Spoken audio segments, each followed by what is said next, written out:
Dia mencapai tingkat yang sangat tinggi dalam bidang teknologi, tetapi juga memiliki rasa yang sangat dalam menyangkut agama dan seni. Nah, saya kira memang demikian, itulah seharusnya setiap orang hidup.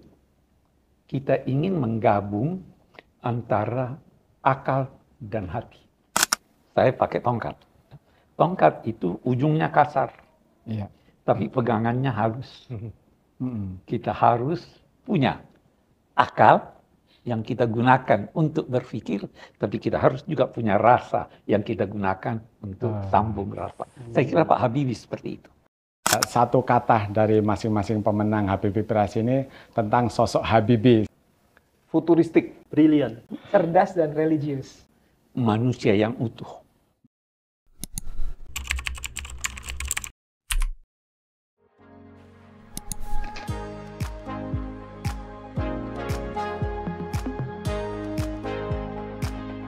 BRIN Talk Show, inspirasi riset dan inovasi.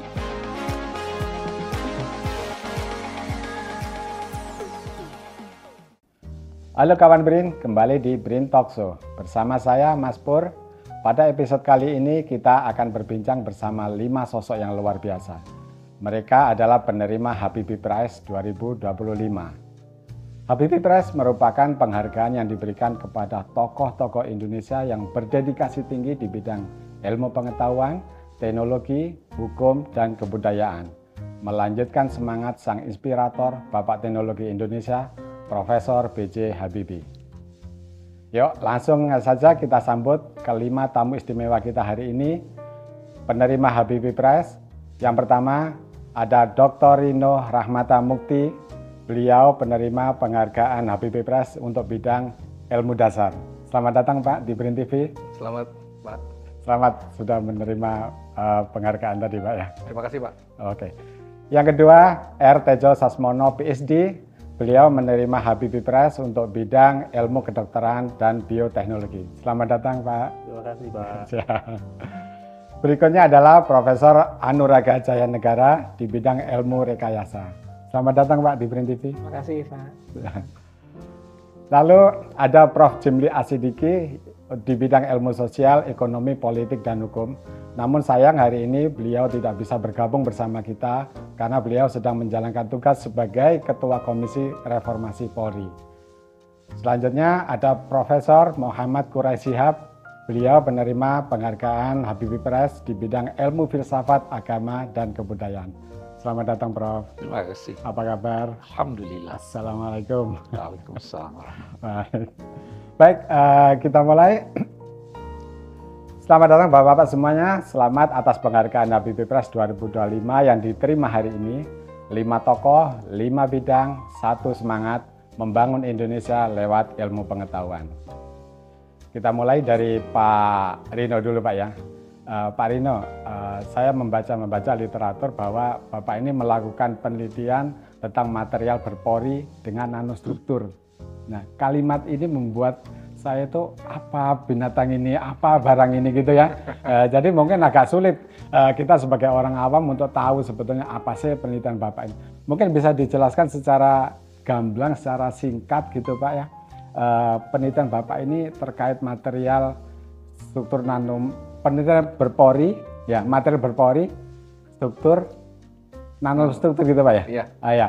Mungkin bisa dijelaskan Pak secara umum, kemudian manfaatnya itu seperti apa kepada kita semua Pak? Ya, terima kasih Mas Pur. Baik, tentang material berpori, apalagi dengan embel-embel struktur nano ya. Sebenarnya tahun ini adalah tahun material berpori nih. Ya, pertama hadiah Nobel diberikan kepada ilmuwan dari Amerika tentang topik material berpori. Hadiah Nobel di bidang kimia. Terus kemudian alhamdulillah Habibie Prize 2025 juga menganugerahkan begitu ya ke bidang material berpori begitu ya, diwakilkan oleh saya begitu ya. Jadi ini kemenangan material berpori nih tahun ini nih ya. Tahun kemenangan material berpori ya, yang sebelumnya belum pernah ada penghargaan khusus untuk ilmu material berpori. Apa itu material berpori? Nah, mungkin kalau misalnya kita mengacu kepada temuan yang dihasilkan oleh pemenang Nobel ya di bidang kimia tahun 2025. Jadi material berpori itu adalah material yang dapat digunakan untuk menangkap senyawa, misalnya senyawa air yang ada di dalam udara begitu ya. Kan di udara kita ini ada uap air sebenarnya kan. Bukan dalam bentuk cairan tapi dalam bentuk uap ya, dalam bentuk gas. Nah, material berpori ini bisa menangkap gas tersebut, disimpan dalam porinya. Terus kemudian ketika kita butuhkan dikeluarkan dalam bentuk cairan air. Ya. Jadi ini mungkin diperlukan untuk daerah-daerah yang yang kelembabannya itu rendah begitu ya, misalnya di gurun pasir gitu ya. Nah, itu sudah dibuktikan bahwa kelembaban yang hanya 20% juga bisa mengubah uap air itu menjadi air. Ya, air ini kan menjadi esensial ya bagi kehidupan kita ya. Kalau nggak ada air nggak mungkin nih kita nih hidup begitu kan ya. Dan air bersih itu sebenarnya kan cuma sedikit jumlahnya dari yang tersedia di lautan, ya kan artinya air bersih itu kan yang masuk ke dalam tanah, kemudian desalinasi begitu ya, terus kemudian terbentuk air bersih begitu ya, yang kita butuhkan begitu ya. Kalau misalnya airnya masih asin, tentunya nggak akan mungkin kita gunakan dalam kehidupan kita ya, seperti itu. Nah, ini temuan teknologi terbaru dengan menggunakan material berpori. Jadi kita tidak perlu menggunakan tanah lagi begitu ya. Dengan material berpori ini aja kita bisa mengubah uap air yang di udara yang mungkin jumlahnya lumayan begitu ya. Kalau kelembabannya tinggi apalagi di Indonesia, diubah menjadi air yang kita air minum gitu. Air minum atau mungkin air apa saja lah. Yang jelas airnya bukan air asin gitu ya. Air bersih gitu. Nah, itu salah satu contoh aja. Prof Rino kan mendapatkan penghargaan Habibie Press untuk bidang ilmu dasar, dan kita tahu bahwa ilmu dasar ini hasilnya mungkin tidak dimanfaatkan oleh masyarakat saat ini, tapi justru ilmu dasar ini bisa menjadi dasar atau fondasi untuk perkembangan ilmu pengetahuan berikutnya. Nah, bisa diceritakan Prof, perkembangan riset material berpori dalam membangun masa depan riset Indonesia saat ini seperti apa? Ya, itulah perlunya kita kolaborasi ya.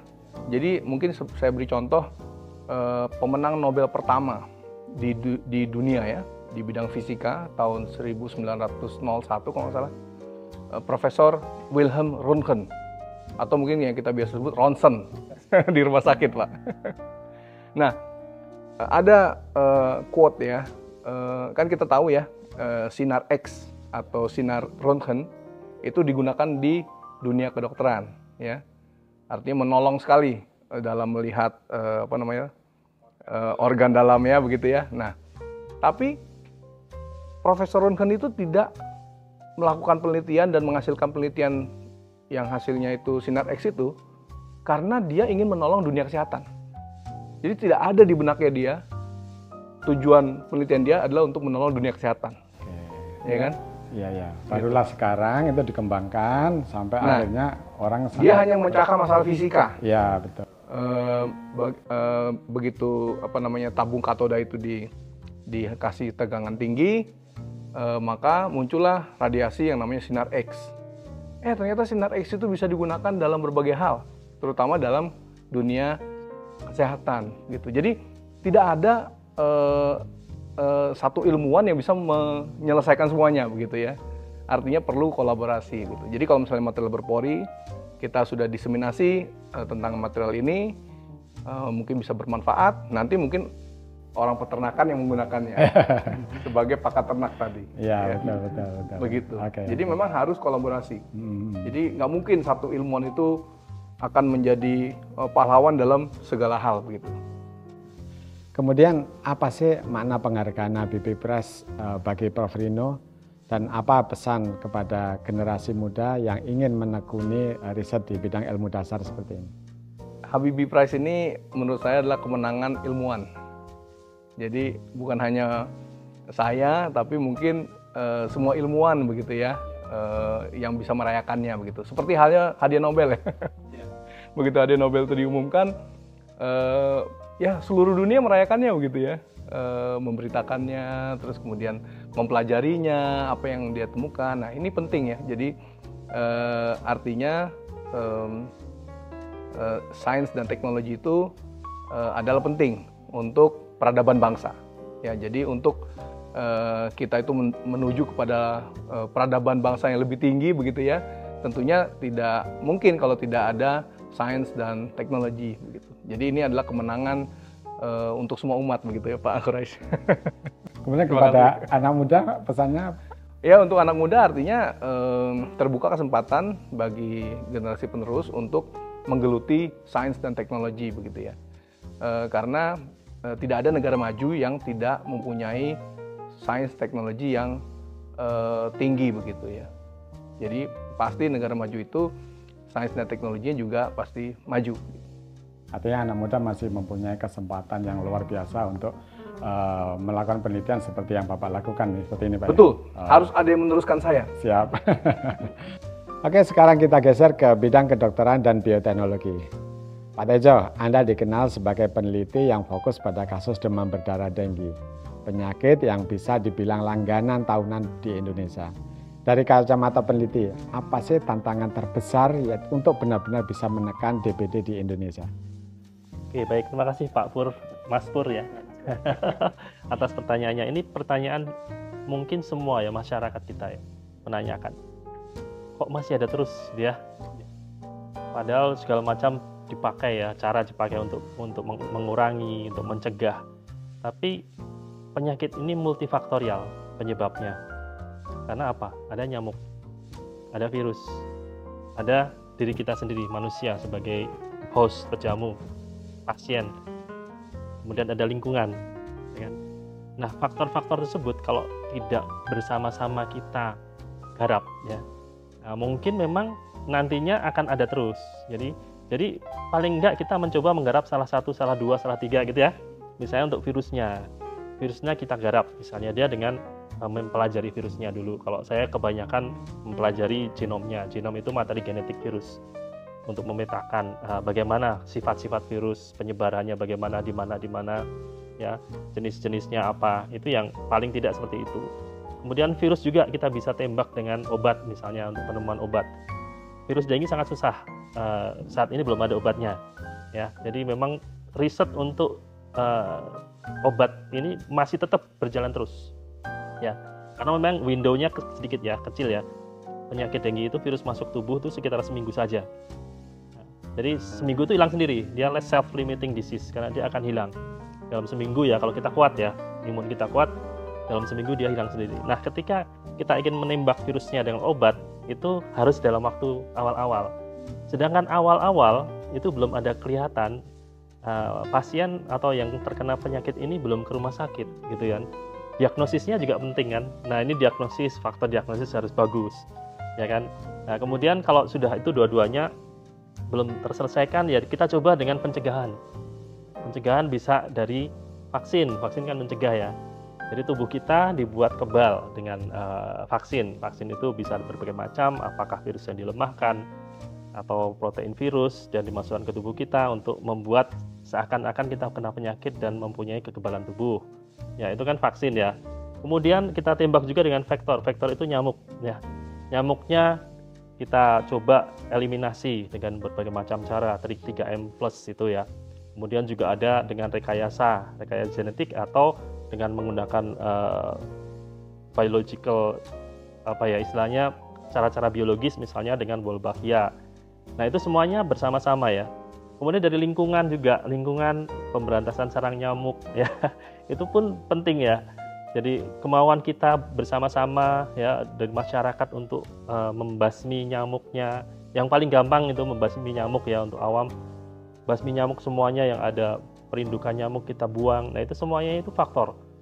Kemudian iklim yang agak susah kita kontrol dengan pemanasan global. Sekarang nyamuk itu bisa berkembang ke daerah subtropis, misalnya di negara-negara kawasan subtropis agak khawatir sekarang karena pemanasan global menyebabkan nyamuk bisa berkembang di negara tersebut.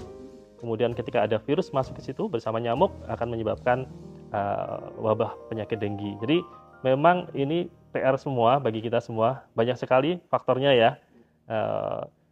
Mungkin yang dulu kita contohkan yang paling bagus tuh eradikasi polio dengan vaksin. Itu berhasil sekali, ya kan? Dibuat vaksin, eradikasi polio udah habis, sekarang nggak ada ya, itu hampir nggak ada ya. Tapi dengue ini sangat susah untuk vaksinnya, kan ada 4 virus ya, kemudian faktor imun mempengaruhi, sangat kompleks lah istilahnya. Nah dari situlah saya melihat bahwa oke lah Indonesia ini tempat dengue berada, kita cobalah kita masuk ke situ, masuk telitilah virusnya dulu. Nggak mungkin saya meneliti semuanya ya, kami mungkin juga teman-teman juga nggak mungkin semuanya kita teliti, nggak, tapi kita coba fokus dulu yang belum digarap. Sangat sedikit data-data genomik virus dengue di Indonesia itu. Ya, ketika saya tahun 2006 mulai masuk ke situ, mungkin hanya ada puluhan genom di internasional.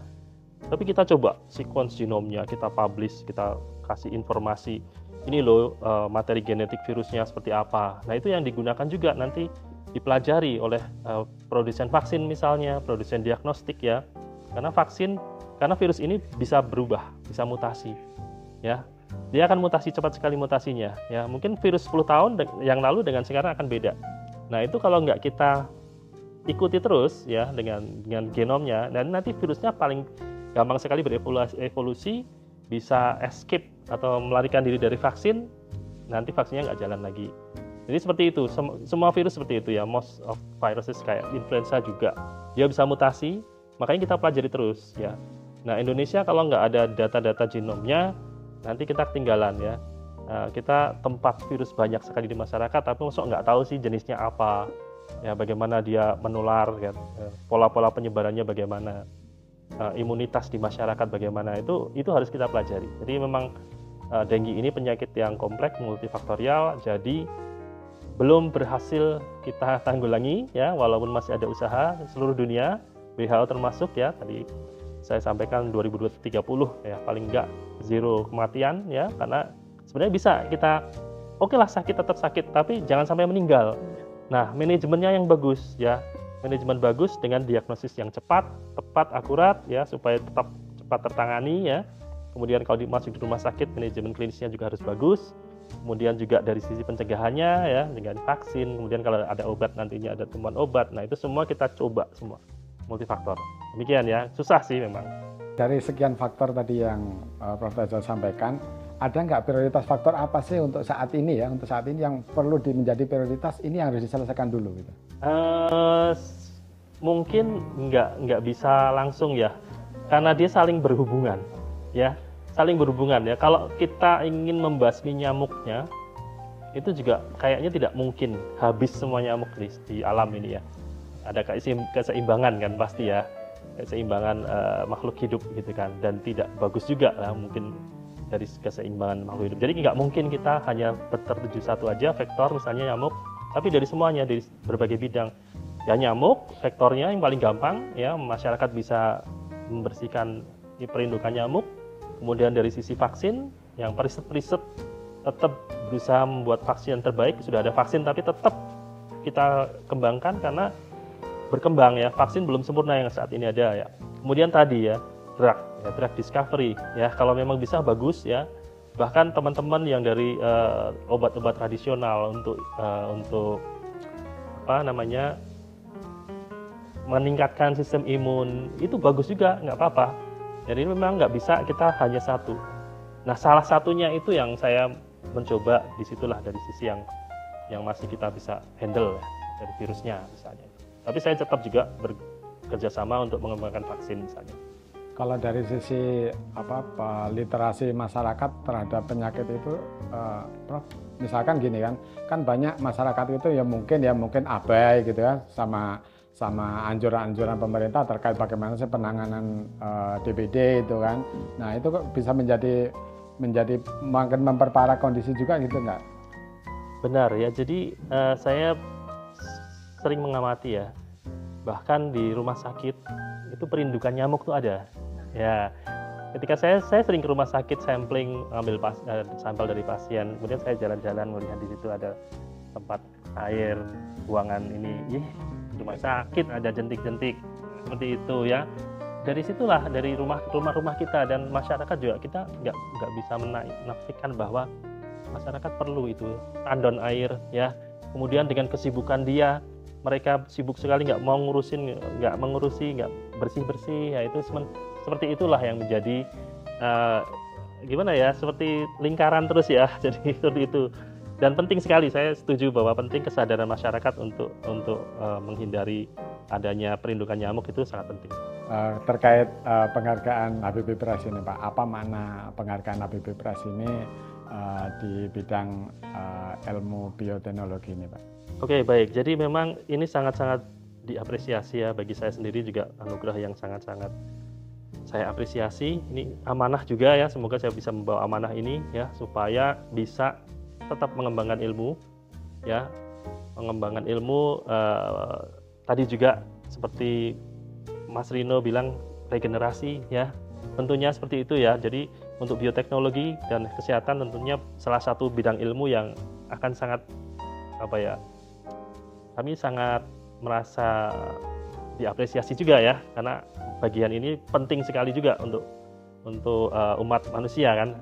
Salah satu ilmu yang memang penting sekali. Jadi anugerah Habibie Prize ini ya kepada saya, kemudian di bidang saya ya, bioteknologi dan kedokteran, itu seperti memberikan saya semangat ya, semangat untuk terus meneliti, berinovasi, dan juga memberikan saya seperti kewajiban untuk meneruskan legacy Prof. Habibie ya. Itu yang penting sekali ya, dan tentunya bioteknologi ini nggak bisa kita kesampingkan ya, sangat-sangat penting. Vaksin, diagnostik itu semua produk bioteknologi ya. Jadi nanti dengan kerjasama dengan Mas Rino ya, material berpori dimasukin obat, kemudian delivery ke dalam tubuh manusia, itu akan sangat bagus ya. Semua itu bioteknologi juga ya. Jadi saya berterima kasih sekali ya, semoga bisa menginspirasi teman-teman sekalian. Satu lagi, Prof, apa pesan Prof untuk anak muda supaya mereka juga tertarik sama Prof Rino tadi, supaya tertarik kepada ilmu bioteknologi ini? Baik ya, jadi 10 tahun yang lalu, 20 tahun yang lalu mungkin bioteknologi zaman Prof Habibie itu bioteknologi menjadi sesuatu ilmu yang benar-benar unggulan ya, sangat-sangat penting ya, sehingga Prof Habibie membuka kembali lembaga Iqman waktu itu. Ya, nah itulah, dari situlah saya juga berpikir memang sangat penting ilmu ini, bioteknologi, karena itu penting untuk manusia ya. Nah, anak-anak muda, peneliti-peneliti muda, saya encourage ya untuk terus berkomitmen, mempunyai konsistensi dalam penelitian bioteknologi, entah itu bioteknologi untuk penyakit, untuk penemuan obat, untuk pangan, dan lain-lain, yang konsisten ya, istiqomah, sehingga track recordnya akan bagus ya. Karena kalau kita melihat kadang-kadang peneliti itu track recordnya ya nggak kemana-mana ya, tapi ke situ, dan akhirnya kita akan menguasai satu bidang. It's okay ya. Kalau banyak bidang tapi permukaan mungkin ya, itu mungkin untuk kebijakan it's fine, tapi kalau untuk ilmuwan memang harus lurus ya, menuju dulu, nanti kalau sudah menguasai baru kita boleh ya, begitu ya. Jadi anak-anak muda tetap bermimpi ya, jadikan inspirasi. Prof Habibie itu inspirasi yang benar-benar bisa, tokoh yang bisa untuk inspirasi kita ya, sangat brilian ya. Jadi, Habibie Prize ini juga jadikan inspirasi untuk bisa terus ya. Saya yakin banyak sekali yang mampu meraih ya, nggak hanya saya, pendahulu saya juga ya waktu itu yang untuk bidang bioteknologi dan kedokteran. Tapi masih banyak sekali. Indonesia itu luas dan banyak sekali peneliti yang hebat ya. Dan anak-anak muda silahkan terus meneliti ya, konsisten dan fokus ya untuk mengembangkan ilmu di Indonesia untuk bidang bioteknologi dan kedokteran. Baik, terima kasih Prof Tejo. Saya jadi ingat namanya peneliti itu yang diteliti itu fokus satu titik tapi mendalam gitu ya, jangan cabang-cabang. Nanti kalau sudah menguasai baru boleh cabang-cabang. Ya, kalau masih belajar itu dulu. Itu dulu. Itu saya ya. Betul. Saya nggak tahu teman-teman yang lain bagaimana, tapi saya paling tidak saya seperti itu. Saya dalamin dulu dah. Orang sedikit aja saya udah kesusahan, apalagi menguasai banyak hal. Itu kalau saya seperti itu. Oke. Berikutnya kita ke bidang ilmu rekayasa, yaitu Prof Anuraga. Beliau melakukan penelitian dengan memanfaatkan senyawa alami tanaman lokal untuk meningkatkan kesehatan ternak. Prof, bisa diceritakan nggak sebenarnya penelitian ini seperti apa sih gitu kan? Baik, terima kasih Mas Pur.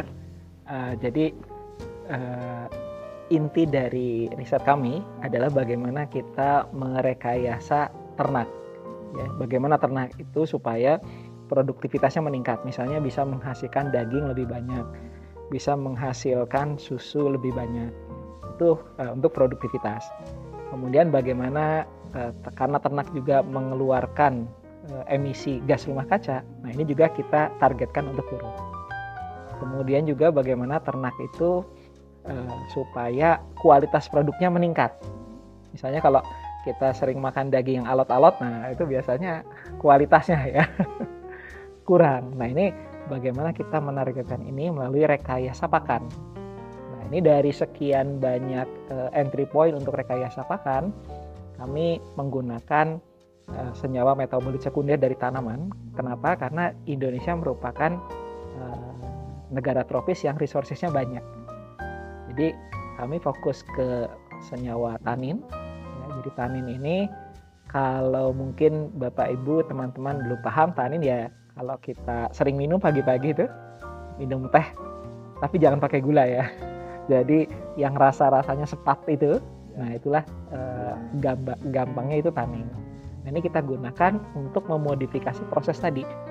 Tanin meningkatkan pertambahan bobot badan ternak, menurunkan emisi metan, meningkatkan kualitas produk. Nah, itu ada mekanismenya secara biokimiawi ya, tentunya setelah melalui kajian-kajian yang kami lakukan. Nah, itu awalnya kami gunakan tanaman ya, intact plants-nya, tanaman daun-daunan gitu ya.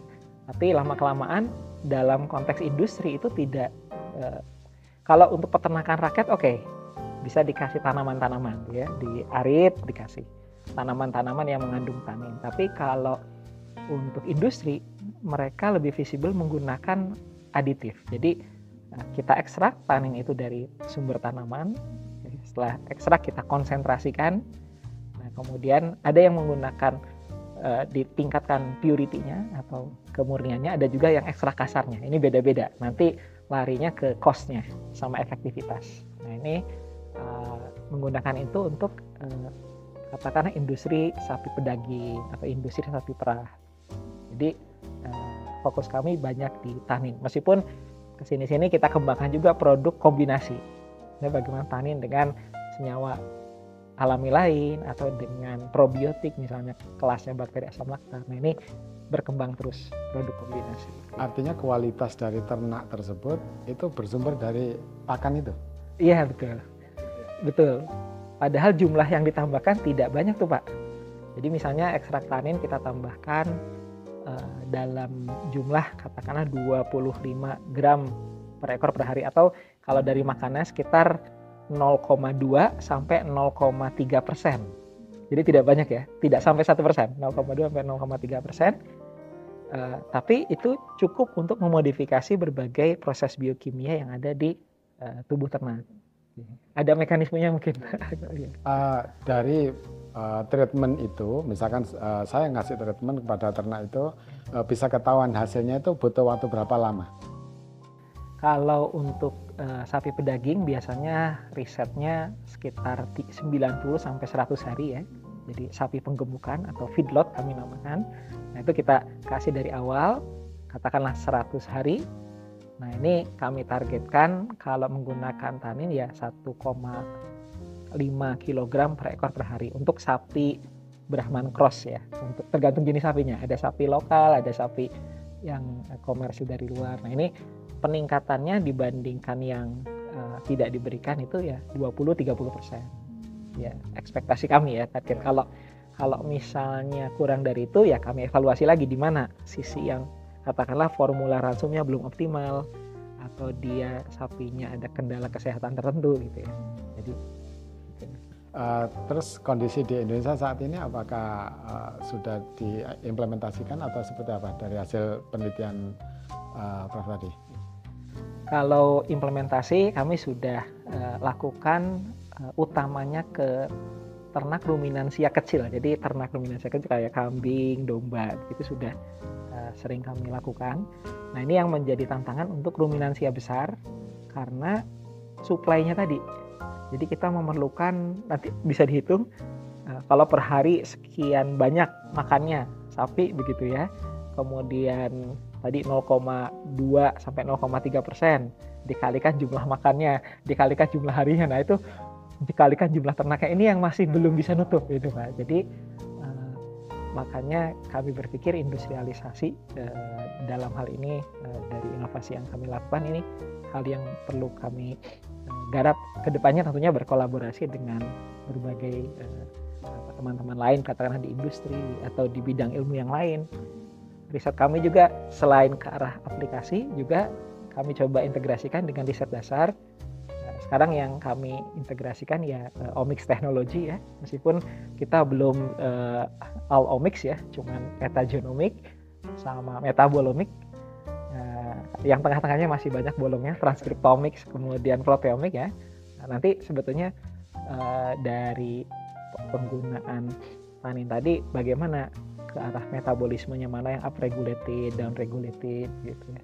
Jadi kami coba menyisir juga sisi ilmu dasarnya untuk lebih memahami know-how-nya, prosesnya seperti apa. Selain dari dampak yang diharapkan itu tadi yang ke masyarakat. Artinya masih banyak PR nih di tengah-tengah ini yang harus diselesaikan. Iya, gitu, betul, Prof, ya. betul. Ya.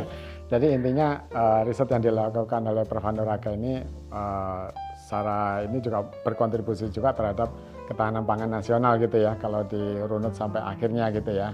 Iya. Nah, kemudian SDGs nomor 2. nah SDGs nomor 2 gitu. Sekarang apa sih makna penghargaan HBP Press ini terkait terhadap riset yang Bapak lakukan ini? Bagi saya pribadi ini sesuatu yang luar biasa ya.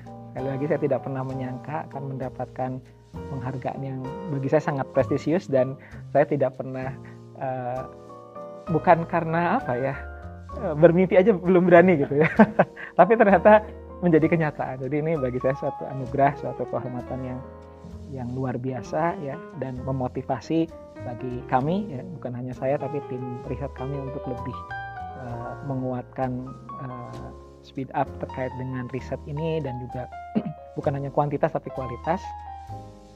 Kemudian juga bagi bidang ilmu yang kami tekuni ya, ini menjadi titik untuk kita bisa lebih berkontribusi ya. Jadi riset-riset terkait dengan peternakan yang mungkin apa sih peternakan, dulu pun saya masuk peternakan apa sih ya, sebetulnya by accident. Tapi ternyata banyak yang bisa kita gali ya. Jadi tidak hanya dari sisi aplikasinya tapi riset dasarnya kami integrasikan juga dengan modeling, dengan baik itu empirical modeling, kemudian sistem dynamics. Jadi objeknya satu, mungkin objeknya terapan ya, tapi sisi yang bisa kita dekati macam-macam. Pun matematika, kimia, tadi ada offer dari beliau nih terkait dengan mycotoxin binder ya Pak. Jadi menarik banget. Sama seperti narasumber yang lain, saya juga pengen tahu nih pesan dari Prof. Handuraga. Walaupun Prof. Handuraga ini juga terbilang masih muda, sangat muda gitu ya.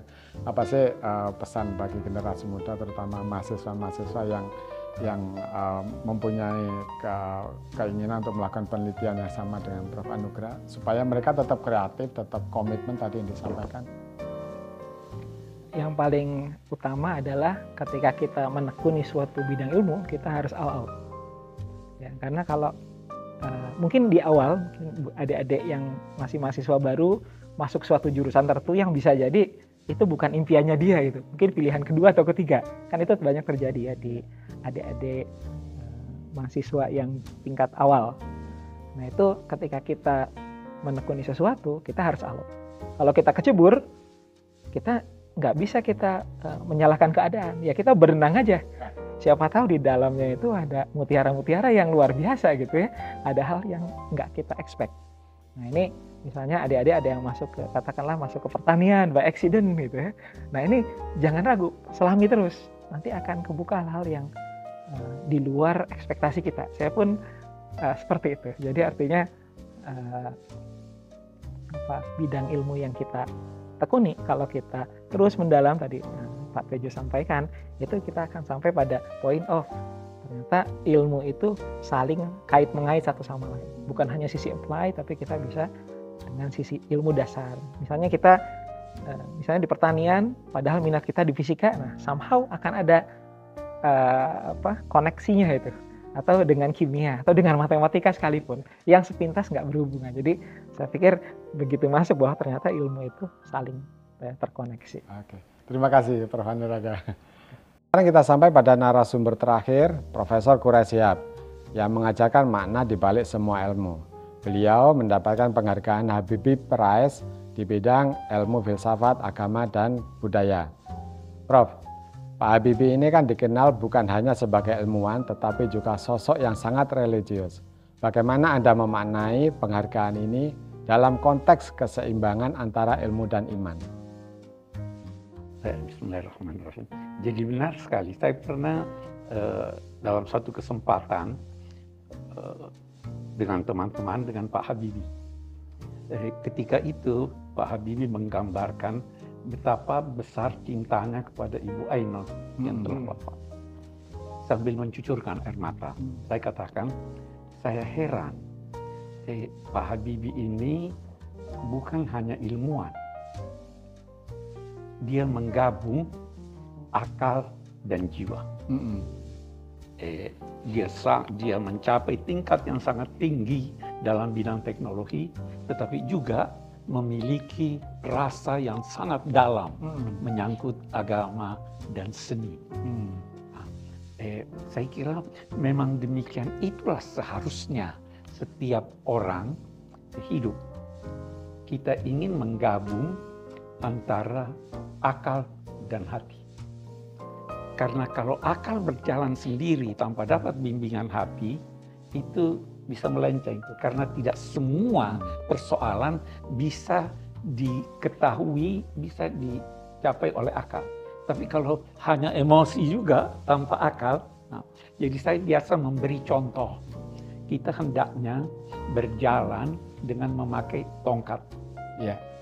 Tongkat itu, saya pakai tongkat. Tongkat itu ujungnya kasar, tapi pegangannya halus. Kita harus punya akal yang kita gunakan untuk berpikir, tapi kita harus juga punya rasa yang kita gunakan untuk sambung rapat. Saya kira Pak Habibie seperti itu. Dalam banget ini. Dalam sekali. Prof, kalau melihat perkembangan saat ini, khususnya anak muda gitu kan. Anak muda itu kan kadang-kadang sangat rasional gitu ya dalam pemikirannya. Kadang-kadang sehingga akhirnya mengesampingkan nilai-nilai keimanan gitu kan. Bagaimana menurut Prof. Quraish Shihab menyeimbangkan antara nilai-nilai rasional sama keimanan ini? Ya, memang kita perlu menjelaskan yang pertama kali bahwa rasio itu punya bidang dan rasa itu punya bidang. Kekurangan kita sekarang yang diserukan oleh para filosof, para agamawan, bahwa kita maju dalam bidang ilmu pengetahuan, tetapi sangat mundur dalam bidang spiritual. Nah, jadi kita sekali lagi kita ingin gabungkan itu. Nah, dalam konteks menggabungkan itu, kita harus fungsikan masing-masing sesuai dengan fungsi yang diharapkan. Saya ingin beri contoh begini. Ada yang dinamai agama, ada yang dinamai ilmu agama, ada yang dinamai keberagamaan. Agama itu sudah sempurna. Kalau di Islam, Quran dan hadis. Tidak bisa berkembang lagi. Ilmu agama itu penafsiran kita terhadap agama. Ada orang dalam penafsirannya menyangkut agama, bagus, menggabung ini, tapi keberagamaannya boleh jadi kurang. Sebaliknya, ada orang yang keberagamaannya sangat baik, tetapi ilmu agamanya kurang, sehingga boleh jadi dia keliru. Nah, bagaimana kita mengembangkan ilmu agama dan mendorong masyarakat beragama untuk melaksanakan keberagamaan dengan baik, ketika itu apapun perbedaan kita tidak akan menjadi masalah. Karena apa? Semua agama itu mengajarkan kedamaian. Iya, iya, iya. Dan ketika kita bertitik tolak dari kedamaian, walaupun kita berbeda, kita dengan istri bisa berbeda, Pak. Iya. Ya, Pak. Tetapi cinta yang menggabung kita, damai yang menggabung kita. Kita di sini di Indonesia berbagai macam agama berlain. Tapi kalau kita damai, di situ lahir toleransi, di situ lahir pengertian, di situ lahir kerjasama. Ini yang perlu kita tanamkan kepada masyarakat kita dan kita amanatkan kepada generasi muda kita. Iya. Satu lagi, Prof. Apa pesan singkat dari Profesor Quraisyah untuk anak-anak muda, terutama dalam menyikapi perkembangan zaman seperti ini? Ya, saya kira kalau mau pesan singkat, gabunglah ilmu teknologi dengan tuntunan spiritual. Ya. Jangan berjalan sendiri-sendiri.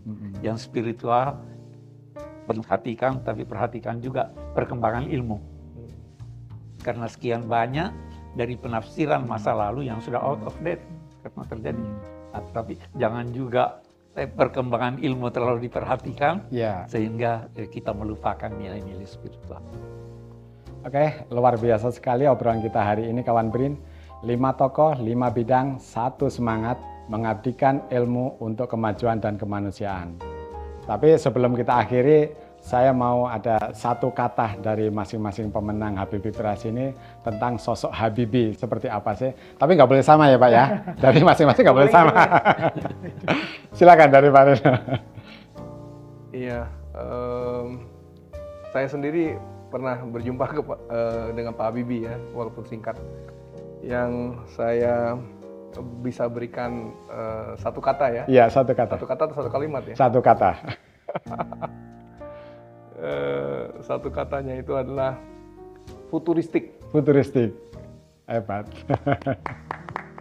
Futuristik. Benar, Prof. Tejo? Tentang Pak Habibie? Kata mengenai Prof. Habibie adalah brilian. Brilian. Wah, luar biasa. Prof. Anuraga? Saya mohon maaf, 2 kata nih, Pak. Oh, 2 kata. Bolehlah. Untuk yang muda 2 kata. Cerdas dan religius. Cerdas dan religius. Prof. Quraisyah? Kalau saya, manusia yang utuh. Manusia yang utuh. Luar biasa. Ya. Gabung. Manusia. Baik. Baik. Terima kasih banyak kepada seluruh penerima Habibie Prize 2025 yang sudah berbagi inspirasi hari ini. Semoga semangat Pak Habibie terus hidup di hati setiap peneliti, inovator, dan generasi muda Indonesia. Amin ya Rabbal. Terima kasih kawan BRIN atas kebersamaannya. Saya Mas Pur, pamit undur diri. Sampai jumpa di BRIN Talk Show berikutnya. Riset dan inovasi untuk Merah Putih, BRIN TV, TV Riset Zaman Now. Terima kasih, Pak. Terima kasih, Pak.